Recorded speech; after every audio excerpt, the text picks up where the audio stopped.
Bonjour tout le monde, le Kinder Surprise est probablement la friandise la plus recherchée par les enfants au supermarché. Bien que je ne pense pas qu'un adulte le refuserait. Alors, fabriquons un Kinder. En fait, c'est juste un œuf de chocolat. Ou plutôt deux sortes de chocolat. Du chocolat blanc et du chocolat au lait. Et à l'intérieur se trouve une capsule jaune qui, une fois ouverte, révèle un jouet. C'est peut-être juste peu moi, mais dans mon enfance, ces jouets étaient beaucoup plus intéressants. Ces 6 derniers mois, j'ai réfléchi en détail à la façon dont je pourrais fabriquer un Kinder Surprise géant pour qu'il soit parfait, comme sorti d'usine. Et j'ai finalement trouvé une solution. Préparons-nous à l'avance et nous commencerons. Vous êtes-vous déjà demandé comment le chocolat est fabriqué? Il existe des plantations entières où sont cultivés les fruits du cacao. Nous avons acheté 4 de ces fruits mûrs. Ils sont très gros et lourds. Nous les cassons en deux et voyons des graines blanches à l'intérieur. Ce sont les fèves de cacao mûres. Mais pour la transformer en chocolat, il faut les transformer. Nous les mettons dans un tonneau en bois.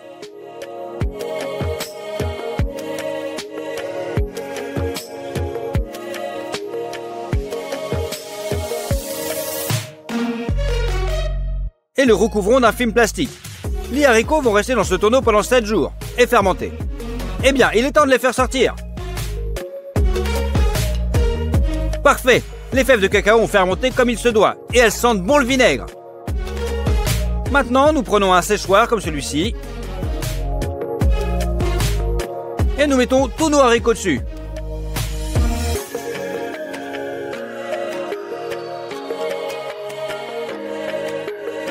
Réglez-le à 40 degrés et allumez-le. Ils vont sécher pendant encore 7 jours. Une semaine s'est écoulée et les fèves de cacao sont complètement sèches. Mais cela ne suffit pas à fabriquer mon œuf géant, c'est certain. J'ai donc acheté plus de fèves de cacao séchées. Ils sont exactement les mêmes que les nôtres. Maintenant, ils sont crus. Alors on sort et on verse 2 sacs de haricots dans la marmite.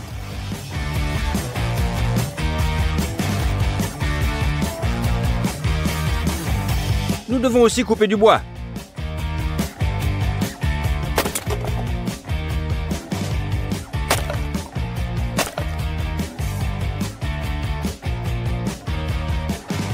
On ouvre le poêle, mettez-y du papier froissé et un peu de bois de chauffage. Et voilà, on fait un feu. Une fois qu'il est allumé, commencez et remuez les fèves de cacao. De cette façon, ils rôtissent plus uniformément. Après environ 10 minutes, ils commencent à sentir très bon. Donc encore 5 minutes et vous pourrez vérifier. Une fois torréfiées, les fèves de cacao doivent se détacher facilement. Retirez-les du feu.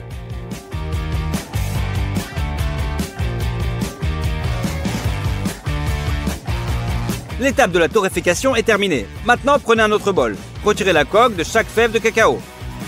Cassez l'amande. Et mettez-la dans le deuxième bol. On a ce morceau de cacao. Il s'agit probablement de la principale matière première pour la fabrication du chocolat au lait. Nous avons également acheté une boîte comme celle-ci. On l'ouvre. Et à l'intérieur, on voit beaucoup de beurre de cacao. Il a l'apparence et le toucher de lessive. Pour le faire fondre facilement, on les coupe avec un couteau. C'est un processus très collant.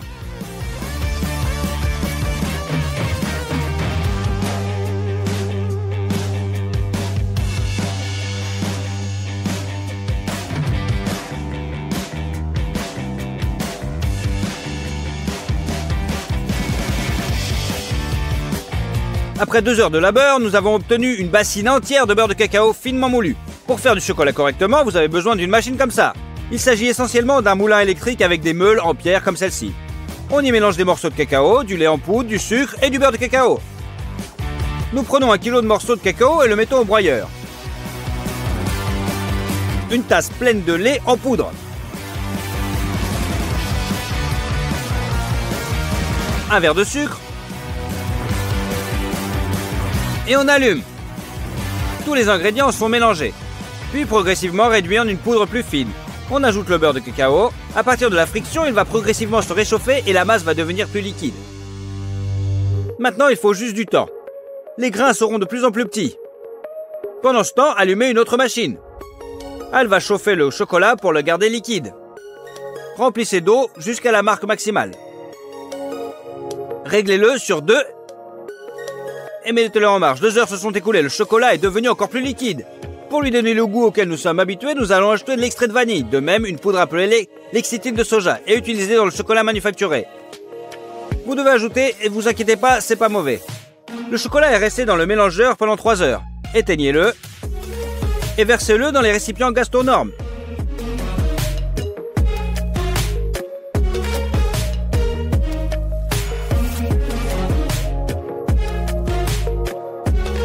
La première fournée de vrai chocolat au lait est prête. Mettez le plateau dans la marmite pour que le chocolat ne se solidifie pas. Maintenant, chargez la prochaine fournée. Cette fois, nous ajoutons les morceaux de cacao progressivement afin que le mixeur broie les morceaux de cacao plus rapidement. Versez ensuite progressivement le beurre de cacao.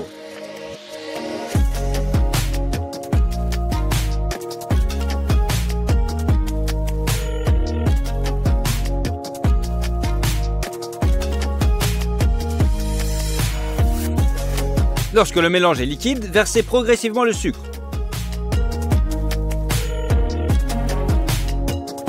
Et le lait en poudre. Et tout le reste qui nous reste. Attendez encore 2h30. Puis versez le chocolat dans les récipients Gastronorm.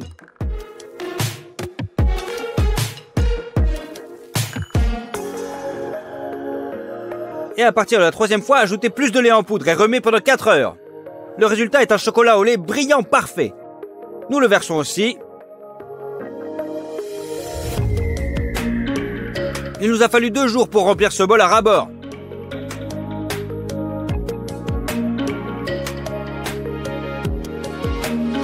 Mélangez le tout ensemble. C'est prêt. L'étape suivante est la trempe. Vous pouvez vous demander pourquoi cela est nécessaire. Je vais vous montrer un exemple de 2 tuiles. Nous avons versé l'un dans le chocolat juste fondu, l'autre dans un chocolat tempéré. Une fois qu'ils ont durci, on les sort. Et celui qui est juste fondu fond très vite et reste sur vos mains. C'est givré et très doux. Le chocolat tempéré, quant à lui, est brillant. Les cristaux de beurre de cacao sont réunis en un bloc solide et cristallin. C'est pourquoi il y a un craquement quand on le casse. Pour pouvoir ensuite préparer un grand volume de chocolat, augmentez la chaleur. Et en remuant constamment, faites chauffer le chocolat à 45 degrés. Sortez le bol du moule et on le met dehors. On le met sur une plaque froide. En remuant constamment pendant 15 minutes, le chocolat devrait refroidir à exactement 25 degrés. C'est prêt, remettez le chocolat sur le feu.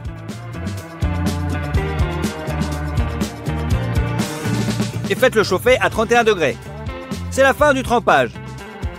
Nous allons verser le chocolat dans ces grandes moitiés d'œufs. J'ai commandé ces moules il y a 1 an et demi en Amérique et ils viennent d'arriver. Ces moules coûtent 20 000 grivines, soit 850 $. Donc on ouvre l'alcool. On le verse dans le moule. Et on le frotte dans une serviette. De cette façon, il sera parfaitement propre et le chocolat brillera. C'est fait. Mettons ensuite les moules au congélateur pendant 1 heure. Ils doivent refroidir complètement. Maintenant que les moules sont glacés, prenez le chocolat. Versez-le dans le moule. Et répartissez-le autour. Le chocolat se fige instantanément. Remplissez le plus uniformément possible afin qu'il y ait partout la même épaisseur.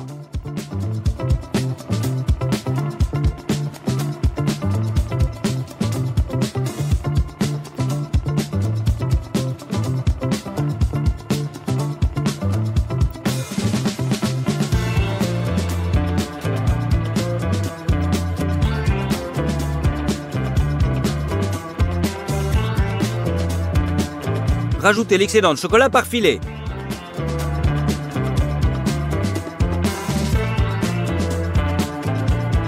Remettez-le dans le congélateur.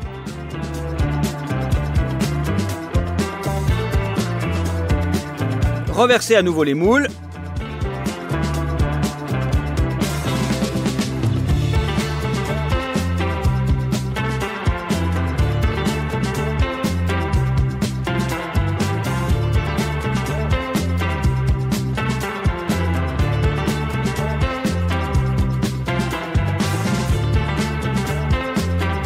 Et une 3e couche. Les moules sont déjà très lourds et vous ne pouvez pas les tordre dans vos mains. On verse donc le chocolat le long des parois et on l'étale avec une spatule. De cette façon, nous avons fini tout le chocolat au lait. Mais il y a aussi du chocolat blanc dans le Kinder. Alors c'est parti, nous avons besoin de beurre de cacao, de lait en poudre, de sucre et de lécithine de soja. Et bien sûr, on mélange. Nous prenons une tasse à mesurer complète de beurre de cacao. Mettez le mélange en marche et commencez à verser très progressivement.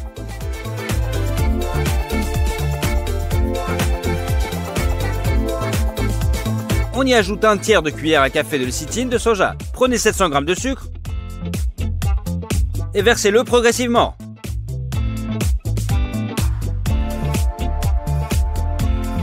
Et une pleine tasse à mesurer de lait en poudre.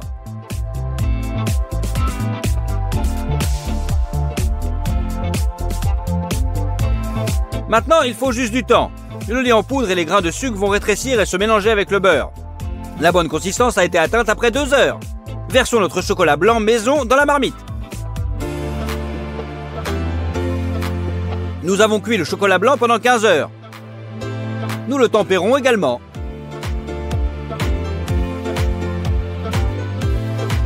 Et nous le versons dans les moules de la même manière.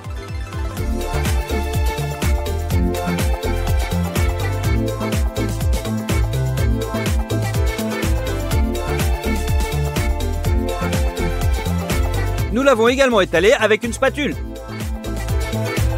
Nous avons versé le chocolat blanc en une seule fois, mais lentement. Pendant que vous l'étalez sur un moule, l'autre a le temps de durcir. La moitié d'œufs en chocolat sont prêtes. Faisons comme avec les vrais Kinder Surprise, à savoir la capsule jaune. Pour ce faire, nous avons acheté un baril en plastique de 20 litres comme celui-ci. On défait les fixations de la poignée et on la retire. Le baril a la forme d'une capsule, mais pas en couleur. Alors on dévisse le couvercle et on l'emmène dans un endroit sûr pour le peindre. On secoue les pots de peinture et on recouvre le baril de jaune. Nous l'avons peint entièrement avec 3 couches, s'il vous plaît. Il s'avère que c'est une grosse capsule jaune. Ça ressemble à l'original pour moi. Quel genre de cadeau allons-nous y mettre à l'intérieur? J'y ai réfléchi à l'avance et j'ai commandé une enceinte Bluetooth sympa comme celle-ci. On l'ouvre et on le met dans la capsule. Avec les fils et le manuel. C'est tout, nous pouvons fermer. Nous avons mis notre surprise dans une des moitiés. Et on sort l'autre du moule.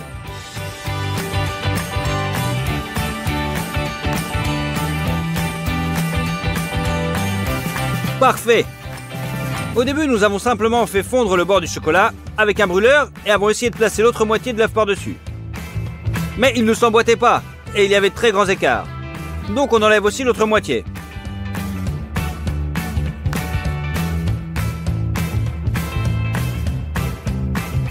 Avec un couteau, coupez tous les bords rugueux.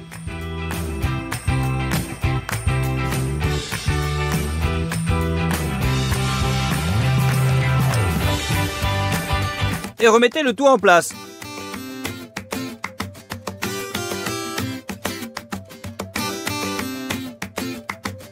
C'est presque droit. Nous recouvrons les joints avec du chocolat blanc et c'est bon.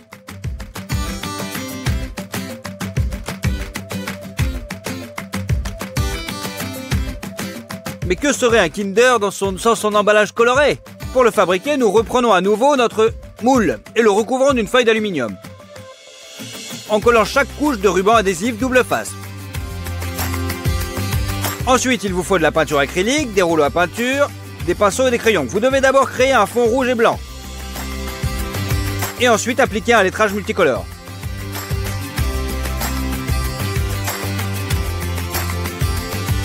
Je pense que ça s'est très bien passé. Donc on a mis le bas de l'œuf sur le sol. Mettez délicatement notre gros bébé dans son emballage.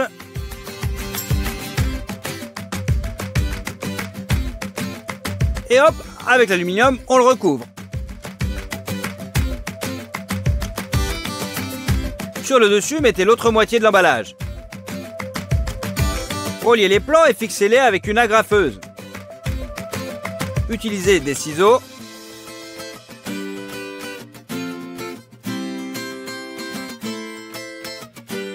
Pour couper l'excédent de feuilles.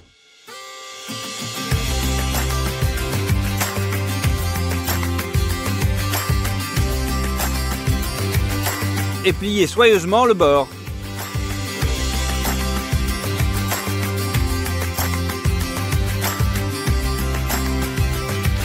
Il reste à peindre toutes les jointures. Et maintenant, le géant Kinder Surprise est complètement prêt. C'est plutôt réussi. Cette fois, nous l'avons recréé pratiquement à l'identique. En prenant en compte les moules, la machine à chocolat et les produits, cela nous a coûté 50 000 grivines. C'est 2 000 $. Et il a fallu 5 jours pour le faire. Répondez à mes questions. Qui éprouvera la plus grande joie en voyant cet énorme Kinder? Bien sûr, les enfants. Alors on le décore avec un tissu doré, et on le charge dans la voiture, et on l'emmène dans un orphelinat.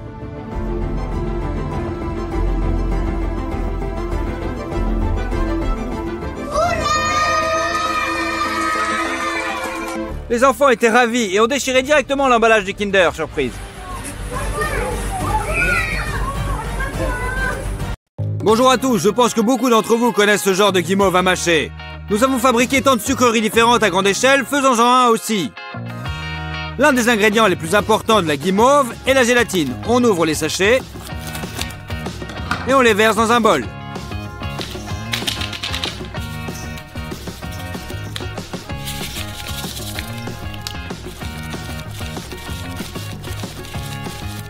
C'est fait, un total de 800 g de gélatine.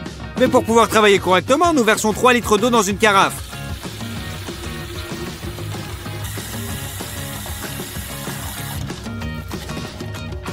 Et nous y versons la gélatine.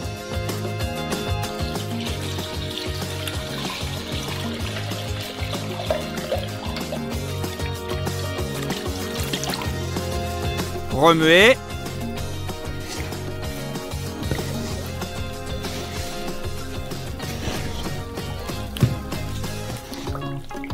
Et en 2 minutes, il commence à gonfler.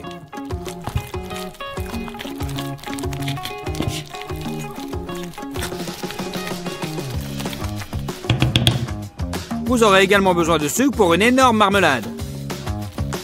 Sortez-les et versez-le en 3 kg dans un bol.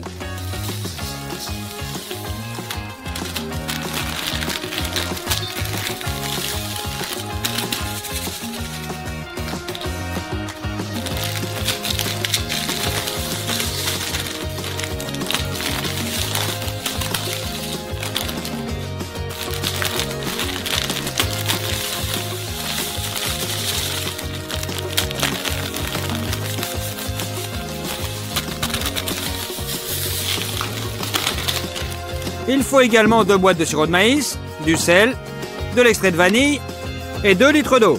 Tous les ingrédients sont prêts. Commencez à faire de la marmelade.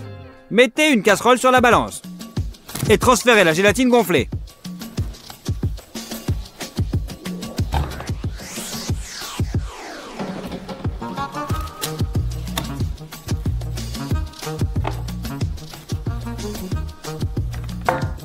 À savoir 250 g. Mettez-le sur la cuisinière et remuez constamment. La gélatine doit fondre.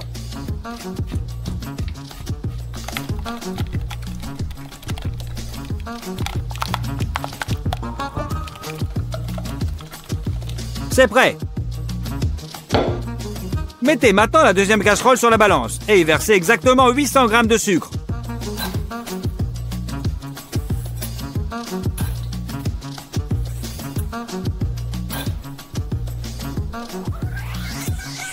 Ajoutez 200 ml d'eau et du sirop de maïs. Nous ajoutons 320 g.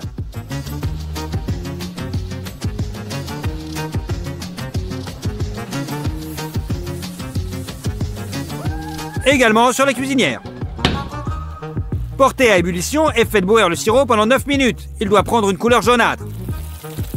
Pendant ce temps, versez la gélatine fondue dans le bol du mixeur. On ouvre l'extrait de vanille et ajoutez-en quelques gouttes. Puis on le sale et on le fouette.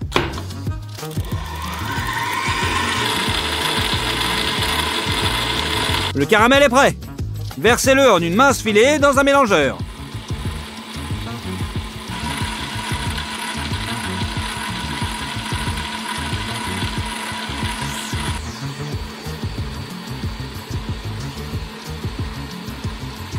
La masse est rapidement agitée, mousseuse et refroidie. 10 minutes et nous avons un bol plein de mousse rigide. Nous utilisons une grande casserole comme moule, pour éviter que tout ne colle plus tard. Saupoudrez le beurre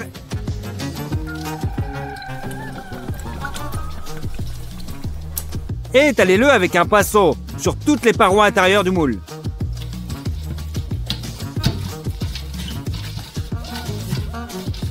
Saupoudrez également d'amidon.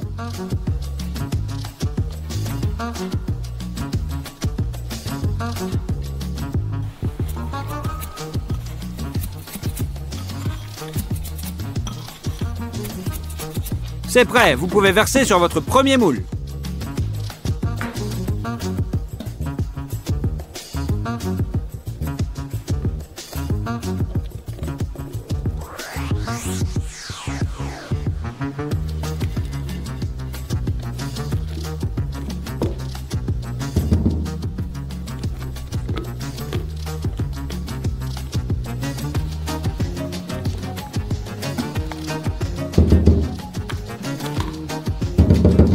Nous avons versé la première partie.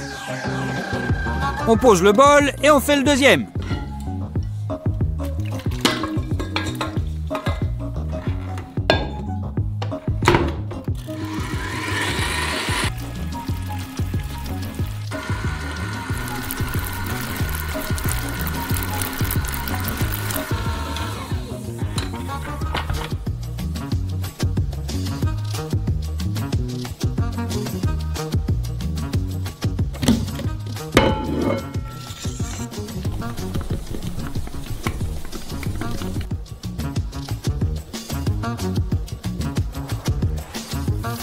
Et on doit répéter la même action 6 fois de plus.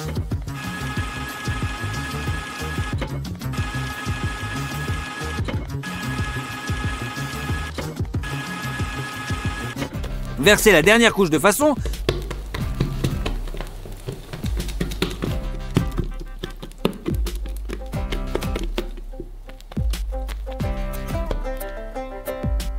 à ce qu'elle soit aussi grosse qu'une colline. Laissez cette masse refroidir pendant 10 heures. Notre douce substance a déjà durci. Saupoudrez de la fécule de maïs sur le dessus pour empêcher de coller.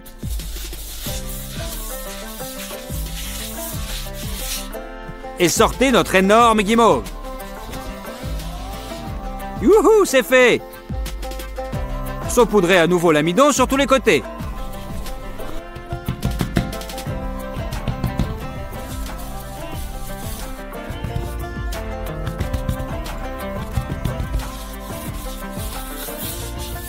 Regardez comme c'est doux et élastique, comme la guimauve du commerce.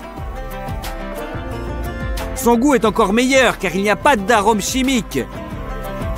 Retournez la guimauve sur le côté.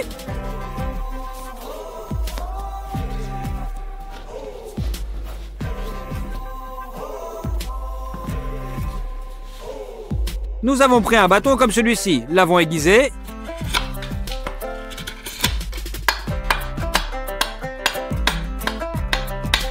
Et avons essayé d'y mettre la guimauve pour la faire rôtir sur le feu.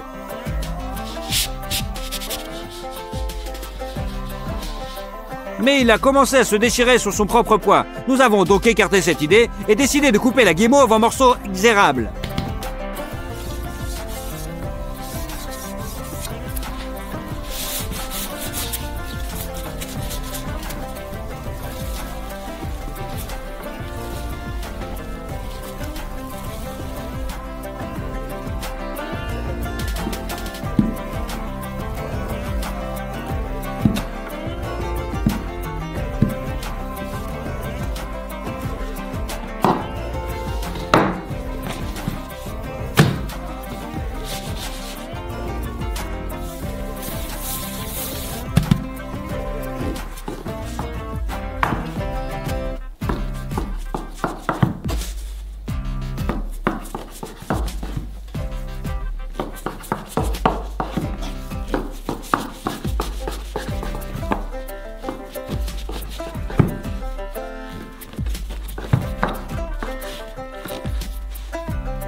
C'est prêt!